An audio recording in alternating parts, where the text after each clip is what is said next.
আসসালামু আলাইকুম, সবাইকে অগ্রিম ঈদের শুভেচ্ছা। তো আজকে আমরা একটা রিকোয়েস্টেড ভিডিও নিয়ে চলে আসছি। আজকে বানাবো হচ্ছে কাবলি পোলাও।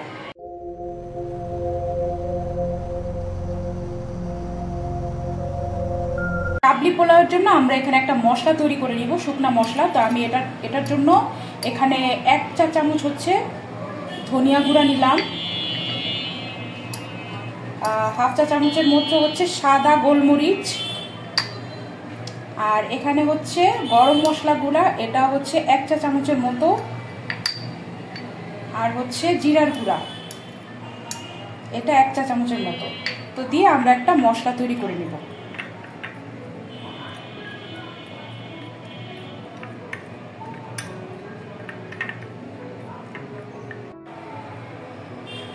আচ্ছা, আমি এখন কিশমিশ আর হচ্ছে গাজরটা ভেজে নিব। এই জন্য আমি এখানে 1 কাপের মতো তেল দিয়ে নিলাম।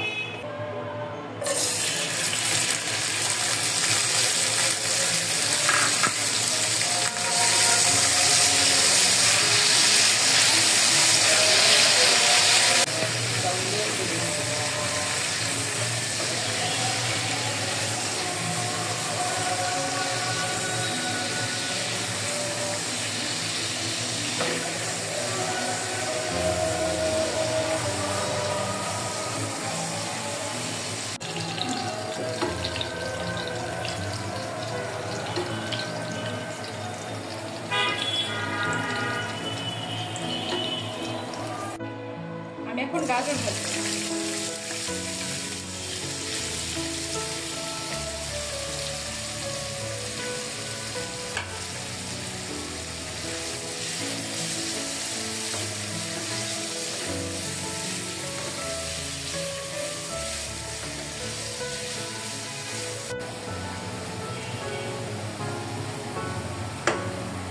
আমাদের গাজরটা ভাজা শেষ, আমরা তুলে নেব।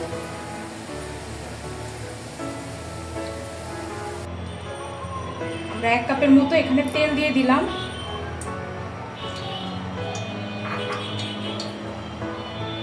এখন দেব হচ্ছে গোটা গরম মশলা,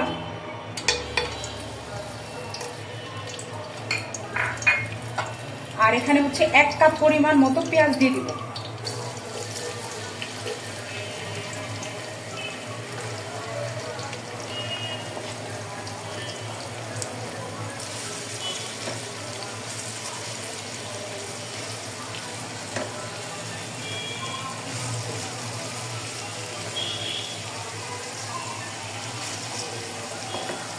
আমি পেঁয়াজটা কিন্তু খুব বেশি ভাজবো না, আর অথেন্টিক কাবলি পোলাওয়ে কিন্তু আদা রসুন যায় না, কিন্তু এখানে যেহেতু আমরা বাঙালি আমাদের একটু দিতে হবে। আমি হচ্ছে এখানে 1 চা চামচের মতো রসুন পেস্ট দিয়ে দিলাম, আর হচ্ছে আদা পেস্ট দিয়ে দিলাম।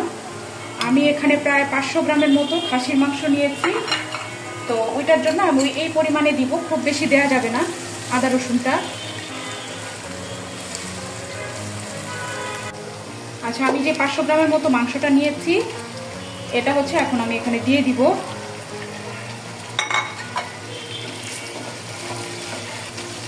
আমার চাল আর হচ্ছে মাংসের পরিমাণ কিন্তু 1 সমান।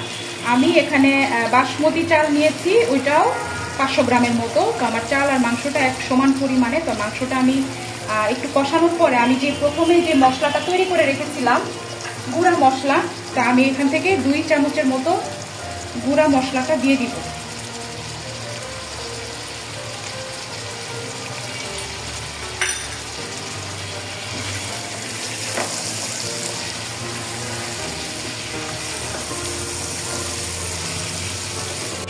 আমি পরিমাণ মতো লবণ দিয়ে দিলাম। এখানে আমি লবণ দিলাম 2 চা চামচের মতো।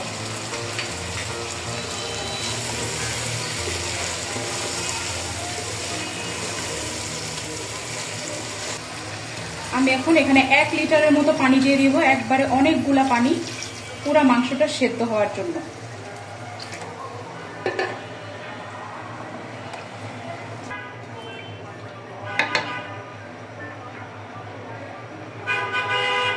আমি এখন এটা ঢেকে দিব 1 ঘন্টার জন্য। আমাদের 1 ঘন্টা হয়ে গেছে, আমরা দেখি কি অবস্থা। পানি অনেকখানি কমে আসছে।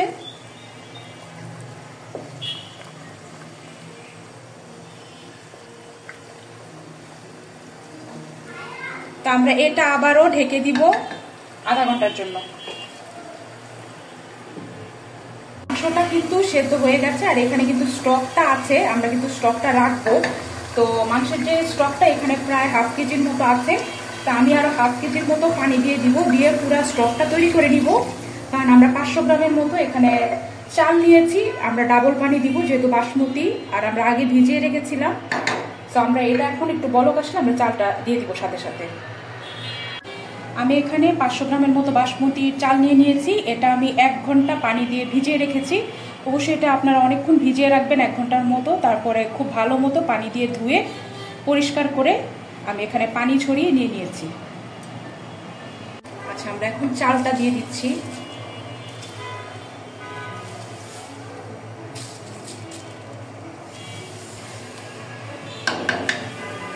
আমি এটা ঢেকে দিব আধা ঘন্টার জন্য। আচ্ছা, আমি চালটা একটু হয়ে আসছে, আমি তো একটা কাঁচামরিচ দিয়ে দিব, দিয়ে আমি ঢেকে দিব। আচ্ছা, আমি মাঝখানে একটু নাড়া দিয়েছিলাম, আমাদের চালটা অনেকখানি শুকায় গেছে। এখন হচ্ছে আমি এখানে গাজরটা অ্যাড করে দিই। হ্যাঁ, গাজরটা যেটা ভেজে রেখেছিলাম একদম প্রথমে, ওটা আমি অ্যাড করে দিলাম। আর হচ্ছে কিশমিশটা, এখানে সবগুলা কিশমিশ আমি অ্যাড করে খুব সুন্দর মতো নেড়ে মিক্স করে দিব।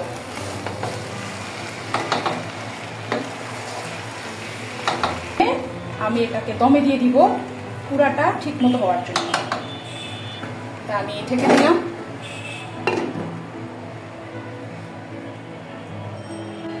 আচ্ছা, দেখি আমাদের পোলাওর অবস্থাটা কি।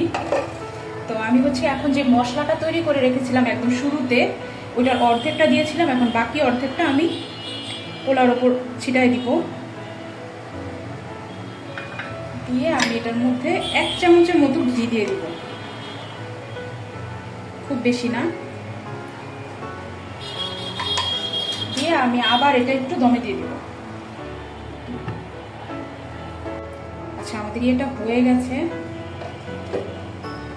আফগানি পোলাওটা। তো আমি একটু নাড়া দিব, দেখি কি অবস্থা।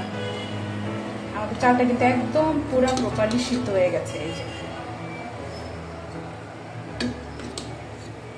একদম পুরো ঝরঝরে হয়েছে না? হ্যাঁ, খুবই সুন্দর হয়েছে কালারটা। হ্যাঁ।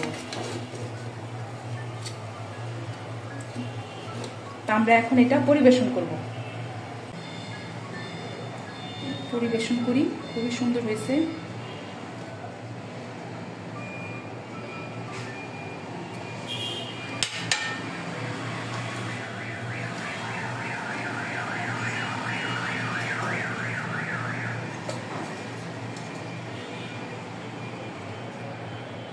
আর লোভনীয় হয়েছে, তাই না?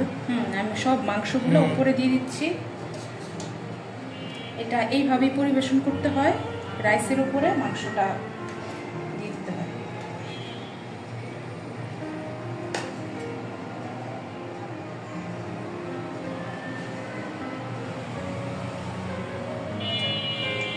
তৈরি হয়ে গেল আমাদের আফগানি কাবলি পোলাও। তো এটা অনেক রিকোয়েস্টের একটা রেসিপি ছিল, আশা করি আপনাদের খুবই ভালো লাগবে, এবং রেসিপিটা ভালো লাগলে অবশ্যই চ্যানেলটা সাবস্ক্রাইব করে দিবেন।